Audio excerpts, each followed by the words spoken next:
Hey, welcome everybody.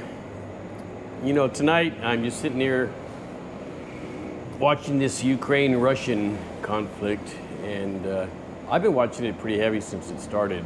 I think like most preppers or sane people are doing. First of all, I'd like to welcome all my new subscribers. I have had an influx of new subscribers, and I do welcome you guys. I know my content is kind of mixed, you know, between the prepping and living in the Philippines. And between the road noise, I do apologize. I'm out in the garage. But yes, thank you for all you folks that are new, and thank you for all my regular folks that continue to watch and like my videos. And on that point, I have a lot of folks watching my videos, but you keep forgetting to hit the like button. Now, apparently the little genie in the bottle says that if you hit the like button when you watch a video, assuming you like it, that YouTube will send it to more people to look at. So I would definitely appreciate it if you take the time to hit the like button. So today, let's talk about Ukraine and Russia and the potential for World War III. You know, the potential to have a larger conflict. Now, I'm going to tell you honest, I was worried at first because China seemed to be playing along with Russia as well as India and a couple smaller countries, and I wasn't sure how it was going to turn out.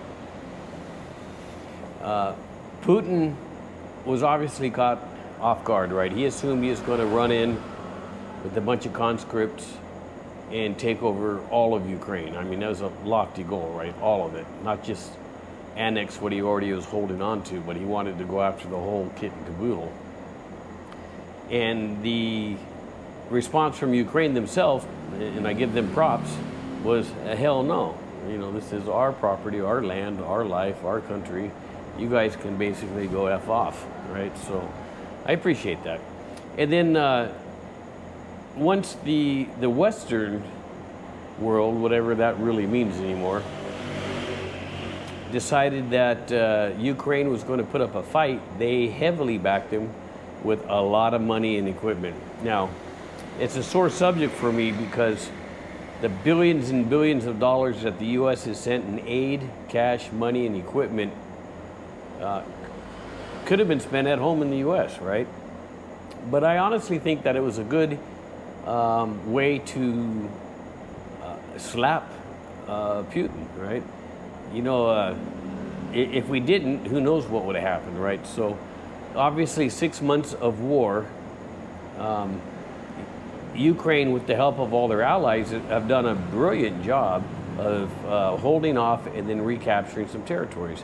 Now with this new mobilization that Russia's announced, which is from all accounts, you know, 1 million people plus, you know, even though they say it's not, but from what's being reported it is, I'm not too concerned about the mobilization, right? So I think Putin's game now is he realized he lost. And what he wants to do is send a bunch of bodies to protect the two regions he's been holding on to for many years now, the Donbass and the other region. And I think his plan is to stop the bleeding, right? Ukraine has already said that, hey, you know, we're not going to take this shit. And by the way, since we're doing okay and we have a lot of backing, we're just going to take back what you took from us 8 years ago. And I don't blame them. But the problem is, you know, unless people in Russia themselves have a big revolt and say enough of this bullshit, you know, not just fleeing the country, right? So how many Russian military-aged men left the country? I get that, right? I don't want to go to war, and I'm assuming they don't want to go to war. But if those people that left the country rallied and marched on Moscow instead, you know, I think that might have had a better impact and might have ended this a lot quicker, in my personal opinion. I know it's a scary thing to do, but I think that would have been the better thing. Now, this mobilization is scary. They need a muffler. This mobilization kind of is scary because the amount of bodies Russia is going to throw at the effort here, and they've been known to do this throughout all their conflicts, is just throw just overwhelm you with inexperienced forces, but just overwhelm you with them. But the problem is I think Russia's already depleted most of its supplies. I mean, let's talk about uniforms, guns, ammo, food rations, fuel. I mean, it's already struggled with the effort in the last 6 months. I'm not sure how it's going to mobilize 300,000 to 1 million people. I don't think it has the logistics. And if it does, I don't think it has the time, right? It's going to take a lot of time to get all this in place. You know, other than admitting defeat and pulling back to what he already owned, I'm not sure what else he could have done. Putin is what I'm talking about. But his threats of nuke, and I honestly believe that the guy's a nut, right? So if he gets his ass handed to him really hard, I'm worried that he will just pull the trigger on a nuke. But I'm 50-50 on who's ever standing next to him when that happens, just puts one in his brain and ends the whole deal, right? Honestly, I think any sane person will ride his curtails right up to the insanity hits level 11, and then just go, no, you know, I can't take this, I can't take that, right? So I'm not too super worried about the nuke play, right? And what would he nuke, right? He's trying to conquer territory. And that's the interesting thing, is all this territory he wants, it's all blown to hell. There's no infrastructure, there's no bridges, there's no people, everybody fled. There's nothing there except farmland and some natural resources. But everything else, everybody's blown up. So, I mean, the scorched earth, right? It happens. But the only option is Ukraine is too close to Russia for Russia to nuke Ukraine, let's be honest. And if that ever happened, I think, you know, Putin be crucified by the world and by the Russians themselves. So I'm not too concerned about that. But I wonder if this is a big bluff. I'm going to call 300,000 to 1 million people, and I'm going to throw them at you. But the bluff really isn't that strong, because everybody knows he's out of shit. He has no supplies. The men he has don't want to fight. The economy is not hurting as much as we thought the sanctions would do, but the economy is not in great shape. And his political area is getting risky for him, right? I think it's getting risky for him. But anyways, let's say the worst shit happens and this idiot launches a nuke anywhere. I don't care where he launches it, to Ukraine, Poland, Germany, US, where. If the idiot actually tries to start a World War III nuclear war, are you guys ready? I'm not. I'm not ready for a nuclear war, not by a long shot. I'm ready for another pandemic. I'm ready for conflict, but not a nuclear war. I don't even know how to prepare for a nuclear war or the fallout or everything related to that. But all I can do is just keep adding to my preps, keep building up what I have, and watch the news, right? You know, it kind of amazes me because I'm also watching the UK news and what's going on in the UK. They're certainly not ready for war, and most people that live in the UK don't have the means to prep, right? They've been hit with nasty inflation, and they're struggling just like a lot of the lower middle class in the US, which used to be the high middle class, by the way. But the lower middle class is struggling in the US as well for daily needs.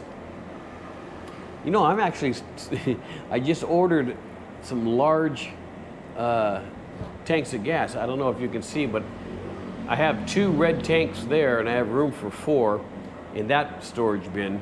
And I have another storage bin I use for my laundry that has another 2 tanks. But at the price of LGU gas, which has not gone down ever, I just figured I'm just going to go ahead and order a whole bunch of it. It stores just fine. I'm just going to put it in there. I'll probably use it within a year and a half.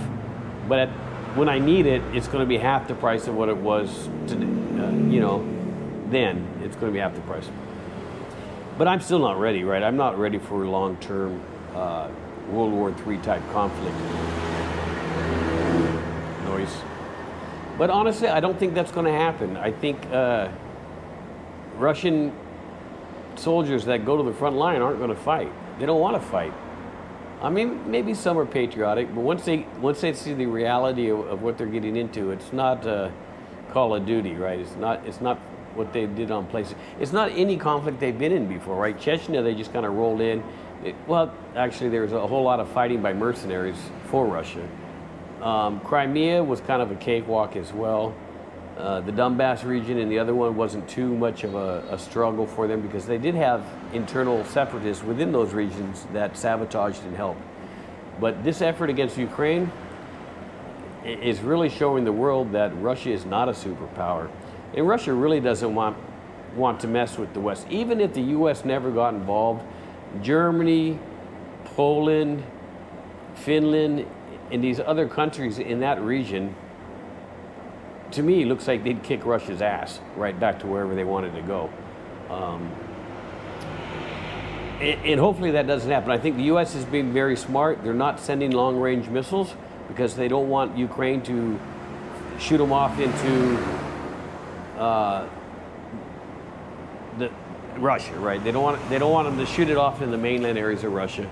They don't want Russia to blame U.S. for any casualties that happen there. And Russia's trying really hard to say that the West, specifically the U.S., is the reason why they're losing. And that's potentially true with all the money and equipment that we sent. But I'm not ready, right? And I'm a fairly new prepper, and I'm not ready. All my friends and family that I talk to are definitely not ready. I had a conversation with the local police officer last night who had beers with me, celebrating my birthday, and he has no supply of food, and nobody he knows is supplying food, right? The basics. I mean, they're barely struggling just to do everything. It's interesting because I said, well, how much ammo you got, right? You know, you're a cop, right? You're obviously into guns, and he's got a Glock 17 9mm. And he's like, I have no ammo. I only have what I carry. That's what the police give me. I can't afford ammo. And I understand that because ammo is expensive. But yeah, I mean, no one's prepping out here. No one's trying to do more than they should. And a lot of it is because they don't have the resources. So I was explaining to him, hey, 1 can a week of tuna, you know, one packet of Lucky Me noodles, stick it under the bed, stick it in the closet, stick it wherever you can to forget about it. And he's like, you know, I can do that. I can spend the 100 pesos a week, you know, on something and just put it aside. And I told him, you know, if you do that for several months, eventually you'll have a week's worth of food for you and your family. And I think he got it. I think I got the point across to him. But yeah, I'm not ready. I'm definitely not ready for nuclear World War III. My personal percentage says that that's not going to happen, but I'm prepping anyways. And if you're not, please start. The smallest things you can do, start prepping. And if you don't need it, great. If a year goes by and nothing happens, awesome. That's what I want. But at the same time, you have a supply of stuff.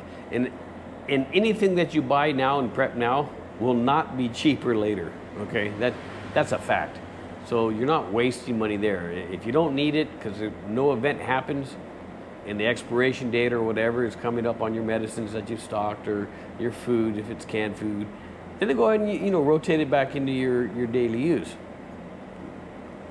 So, yeah, I'm not ready. I'm trying really hard. I'm pretty sure you're not ready, and you should probably try harder. And that's my message for tonight.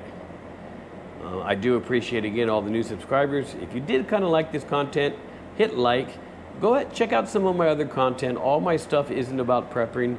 I am an expat living in the Philippines, and it's a unique situation with construction here and just, you know, living here. So there's some interesting stuff there. I do live way out in the province, countryside, So I have a lot of stuff related to living out in the countryside, right? Imagine living in the middle of Iowa, right? So that's basically where I'm at here. There's no beaches near me. But again, thank you guys for watching my content.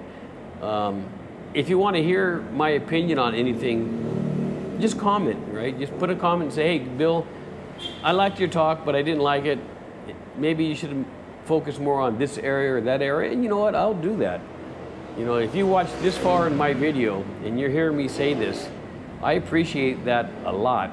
So just drop it in the comment section and I will take the time to research if I don't understand something, and I will give you my opinion.